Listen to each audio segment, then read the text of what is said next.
নমস্কার।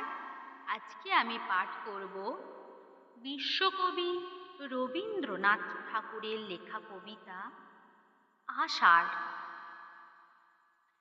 নীল নবঘনে আষাঢ় গগনে তিল ঠাঁই আর নাহিরে। ওগো আজ তোরা যাসনে ঘরের বাহিরে। বাদলের ধারা ঝরে ঝড় ঝড়, আউশের ক্ষেত জলে ভর ভর। কালি মাখা মেঘে ওপারে আঁধার ঘনিয়েছে, দেখ চাহিরে। ওগো আজ তোরা যাসনে ঘরের বাহিরে।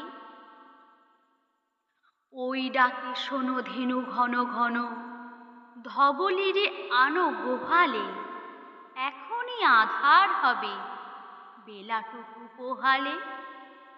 দুয়ারে দাঁড়াইয়ে ওগো দেখ দেখি, মাঠে গেছে যারা তারা ফিরিছে কি। রাখাল বালক কি জানি কোথায়, সারা দিন আজি খোয়ালে। এখনই আঁধার হবে বেলাটুকু পোহালে। শোনো শোনো ওই পারে যাবে বলে, কে ডাকিছে বুঝি মাঝিরে। খেয়া পারাপার বন্ধ হয়েছে আজিরে। পুবে হাওয়া বয় কূলে নেই কেউ, দুকুল বাহিয়া উঠে পড়ে ঢেউ। দর দর বেগে জলে পড়ি জল, ছল ছল উঠে বাজিরে। খেয়া পারাপার বন্ধ হয়েছে আজিরে। ওগো আজ তোরা যাসনে গো তোরা, যাসনে ঘরের বাহিরে।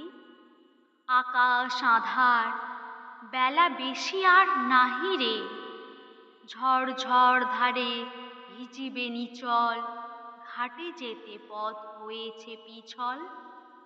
ওই বেণুবন দুলে ঘন ঘন, পথ পাশে দেখো চাহিরে। ওগো আজ তোরা যাসনে ঘরের বাহিরে।